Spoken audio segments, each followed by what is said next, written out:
I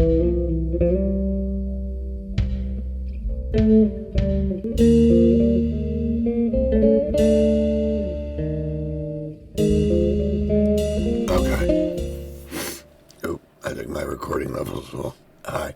I'm tired. I didn't really intend to do this, but I'm going to. I just was going over comments on my YouTube, and one particular one, and she, I don't want to give too much. I don't. She said her husband opened up to her, and is now in the beginning of this, and it got me realizing as I was telling her about my ex-wife, my wife, my best friend, and everything that she went through.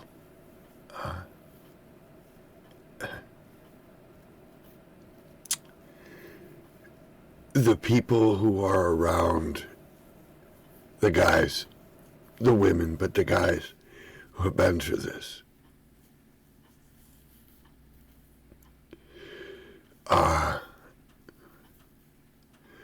they're going to be scared.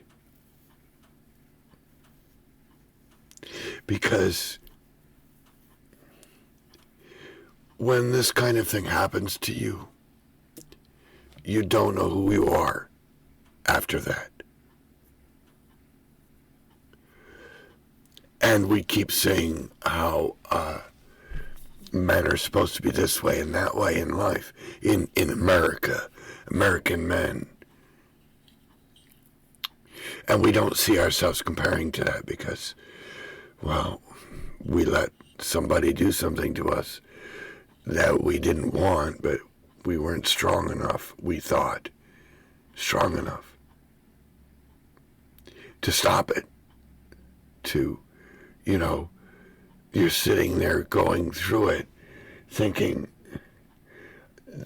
I should be able to just get out of this, and I can't, and I don't know why.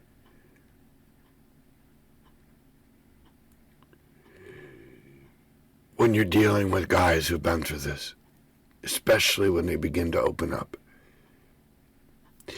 it's going to get a little crazy. It is. Because all the emotions that they stuff down, all the feelings, all the stuff pertaining to it, got locked into a little box and then wrapped by all the lies and coping they told themselves, mostly self-hate and all of that. But now that they're opening up and they're opening themselves to people saying, I'm sorry and all that, the emotions are going to get really, really hard. Because now you have to deal with everything that was in the box. And there's a lot. A lot of it is just, who am I? Do I belong? Am I safe? Is what I've been through okay? I mean, are people going to look at me weird and like I'm damaged? And people, I think, they're not sure how to deal with guys, especially. No offense to the women, and I'm sure they understand this. But the dynamic of being a man, especially in this country, and dealing with this, has its drawbacks.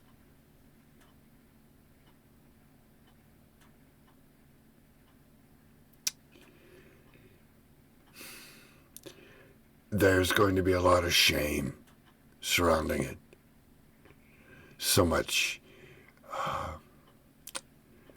It depends on how old they were, but the shame is the shame.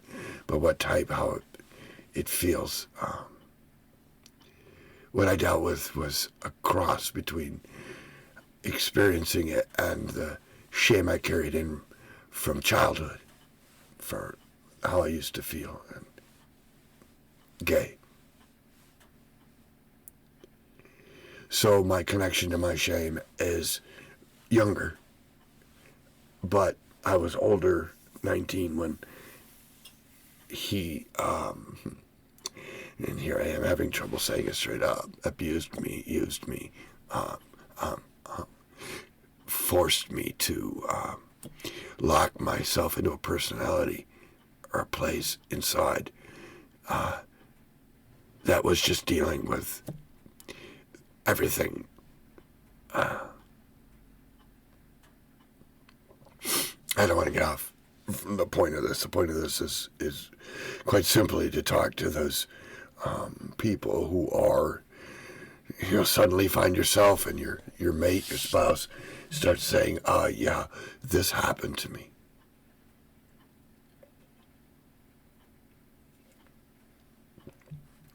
I can't emphasize this any more than I ever have.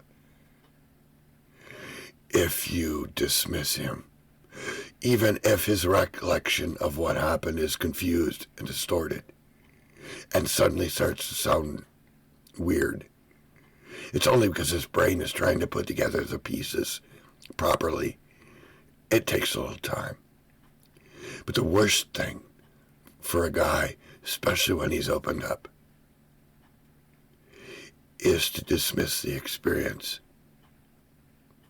Is to make it seem like, well, you need to get over it. Like they're referring to something they've been through that was, that was difficult, but, I just got over it. It's not the same thing. It is not remotely the same thing. We didn't, in a small metaphor, just stub our toe, and now we have to walk it off and wait for the pain to go away.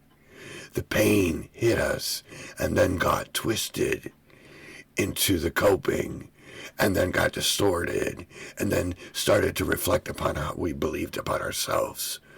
And then it just became a tangled mess of interconnected and difficult inner experience. So it's not like we just felt the pain and then had to get over it. The damage is in the psychology and in the emotions. The physical aspects of it, we do simply just get over. The immediate, in the moment things that we get over those like a stub toe. But the damage to our sense of identity and our psyche gets perpetuated continuously by the post-traumatic stress and the trauma. And then creates an interwoven web of lies interwoven into our truth. The therapy is, and the intensity of it is, wandering through that web of confusion to try and make sense of it. And at every node meeting an emotional pain connected to an experience. It takes time to get over, but slowly it does. It often is confusing until pieces come together. So it'll seem like your spouse, your mate, of the person you're dealing with suddenly gets a little better, and you're like, well, this is great. And then suddenly takes a turn and gets even worse. It's the way it works. You get to a plateau, a good place, and then suddenly that confidence in that new context opens up new doors, and those doors release more confusion and more pain, and then it overwhelms and seems like they've gone backwards. But they didn't lose the progress forward. It's just now they've got a new set of pain and context to deal with. And they will overcome that and be even better after that. And then they will fall back. And then they will fight and bring it back. And then it will be even better, but then they will fall back. This is the way it works. There is no other way when it's so ingrained and integrated over years. But, all right, I see I'm getting on to 10 minutes. I don't want this to be long. I wanted to express my gratitude to her. I don't want to give names because they're dealing with their situation. But Thank you, whoever you are. You'll know if you see this, for contributing, and showing me that there are people out there who take a loving approach to this and not a dismissive one. But anyways, I hope you all are having a good night and continue to have one. No other way.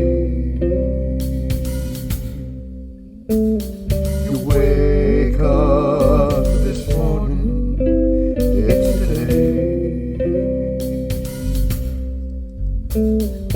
Screwed up and broken and alive.